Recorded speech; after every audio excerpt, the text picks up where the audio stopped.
नमस्कार दोस्तों, हमारी आज की कहानी है ननद जी, तुम अपना ससुराल संभालो और मैं अपना। बस दीदी, बहुत हुआ आपकी दखल अंदाजी और मेरा समझौता। अच्छा होगा कि आप मेरे सास ससुर से ज़्यादा अपने सास ससुर की चिंता करिए। सुना है अभी कुछ दिनों पहले ही आपने उन्हें घर से निकाल दिया था, बहुत देर से अपनी ननद चंपा के तानों से आहत होकर। अनगी ने आज बोल ही दिया, मम्मी देख रही हैं आप अपनी अच्छी बहू के लक्षण। आज इसकी इतनी हिम्मत हो गई है कि मुझे आंखें दिखा रही।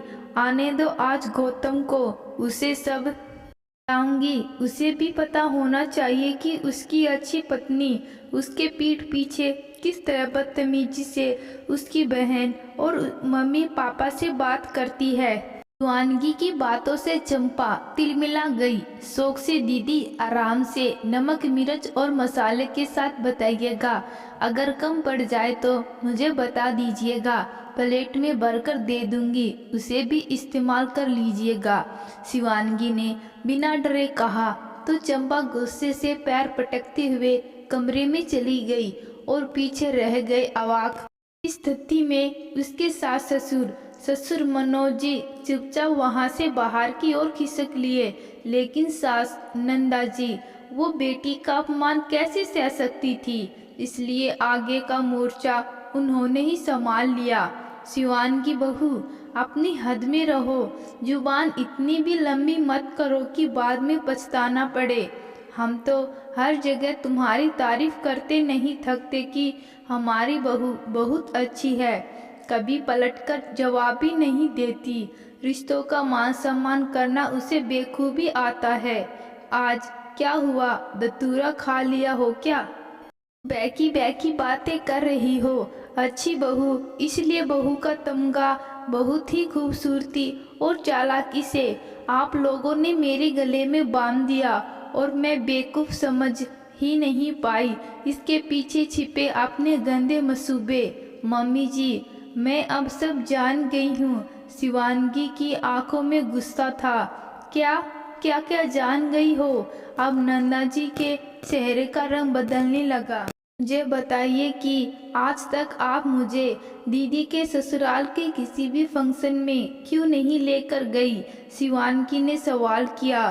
क्योंकि जब भी उसका यहाँ फंक्शन पड़ा, तुम्हारी उसी दिन या आगे पीछे तबीयत खराब हो जाती थी और उस हालत में तुमको कैसे ले जाते? नंदा जी आंखें दिखाकर बोली, मम्मी जी खराब हो जाती थी या जानबूझकर खराब कर दी जाती थी?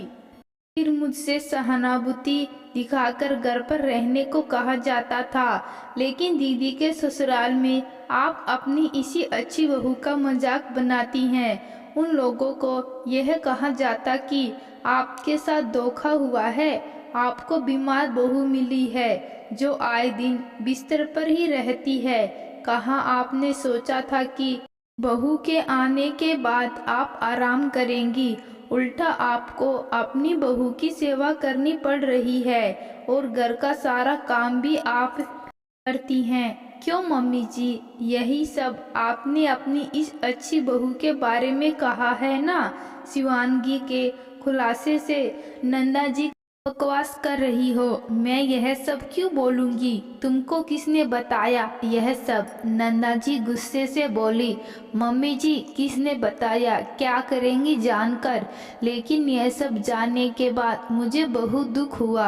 आपको और पापा जी को मैंने दिल से अपने माता पिता माना था, कभी भी आपके मान सम्मान का उल्लंघन नहीं किया। आप और दीदी जैसा बोलती थी वही किया। आप लोगों ने जिसके बारे में जैसा बोला वही सच मान लिया। दीदी को हमेशा बड़ी बहन का मान दिया, अपने लिए बाद में सोचा, पहले आपके और दीदी के बारे में ही सोचा। दीदी को बुरा लगेगा इसलिए मैं हनीमून पर नहीं गई। दीदी को बुरा लगेगा इसलिए मैंने गौतम के साथ अपनी फोटो मीडिया पर नहीं पोस्ट कर सकती, दीदी को बुरा लगेगा, इसलिए मैं जॉब नहीं कर सकती। क्यों? क्योंकि दीदी यह सब नहीं कर पाई। आपने कहा कि दीदी को उसके ससुराल वाले बहुत सताते हैं और जीजाजी भी अपने घरवाले के बहकावे में आकर कभी कभी दीदी पर हाथ उठाते हैं। दीदी के ऊपर हजारों बंदिशें हैं, लेकिन सच तो यह है कि दीदी ने अपने ससुराल वालों का जीना मुश्किल कर रखा है। आप कहती हैं कि जीजाजी अपनी सारी सैलरी अपने भाई भतीजों पर खर्च कर देते हैं और उसे कुछ नहीं देते, लेकिन सच यह है कि जीजाजी दीदी से बिना पूछे 1 रुपया भी नहीं दे सकते। अभी कुछ दिन पहले प्रॉपर्टी को लेकर झगड़ा हुआ और दीदी ने अपने सास ससुर को घर से निकाल दिया था। वो तो पड़ोस और पुलिस की दखल अंदाजी से उन्होंने मजबूरी से रख घर के अंदर लिया।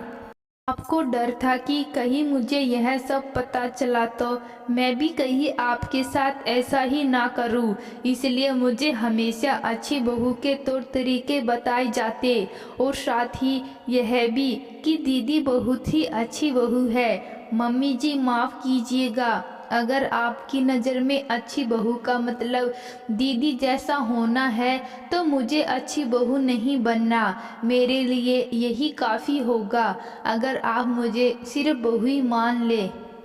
के बाद मेरे किसी भी काम में मैं दीदी की दखल अंदाजी बर्दाश्त नहीं करूंगी और ना ही अपने खुशियों से समझौता करूंगी।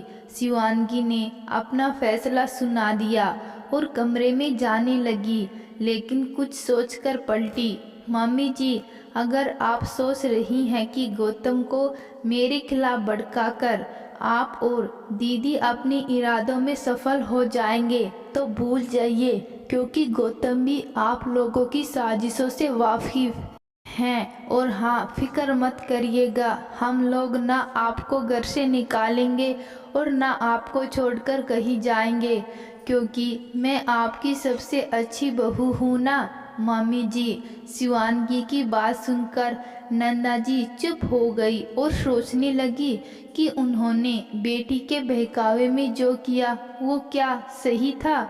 बचपन से जिद्दी बेटी ने अपनी नादानगी में ही अपना घर जला लिया और अब आग भाई की गृहस्थी में लगा रही। कहीं ऐसा ना हो कि उसका साथ देते देते अपने घर को ही बर्बाद कर दूं। उसके जो तेवर हैं यह तो निश्चित है कि अगर बहू और बेटे ने घर अलग कर लिया तो वो तो उन्हें अपनी माँ मानने से भी इनकार कर सकती है। फिर क्या होगा? बुढ़ापा एक सजा बन जाएगा। नहीं नहीं, वो अपनी अच्छी बहू को चंपा नहीं बनने देगी।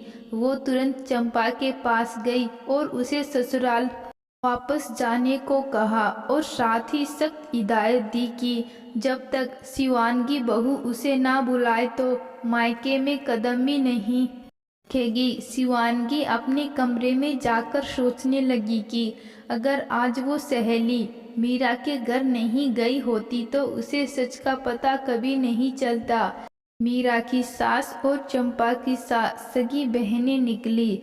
बातों ही बातों में घर परिवार के बारे में बताते हुए खुलासा हुआ कि उसके बारे में चंपा के ससुराल में क्या बातें होती हैं, और फिर मीरा की सास ने उसे चंपा का सच बताया। यह सब सुनकर शिवानगी के पैरों तले जमीन खिसक गई। अपने साथ हुए सभी पिछले बातों को याद करके उन्हें जोड़ने पर पता चला कि अच्छी बहू के नाम पर उसने सिर्फ समझौता ही किया। जब वो घर आई तो चंपा नंदा जी को समझा रही थी कि उसे शिवानगी को काबू में रखने के लिए और क्या क्या पैतरे आजमाने चाहिए। यह सब सुनने के बाद शिवानगी ने सामने से चंपा से बात की कि वो ऐसा क्यों कर रही। तब चंपा उसे ताने मारने लगी कि उसकी वजह से वो इस घर की बहू बनी है, वरना गौतम की पसंद को कोई नहीं अपनाता। और फिर उसके मुंह में जो कुछ भी आया शिवानगी को बोलती गई। तब शिवानगी ने कहा कि आप अपना ससुराल संभालिए, मैं अपना। तो दोस्तों, आज की कहानी आपको कैसी लगी कमेंट बॉक्स में ज़रूर बताना। कहानी अच्छी लगी, कहानी को लाइक शेयर और चैनल को सब्सक्राइब ज़रूर करें। धन्यवाद।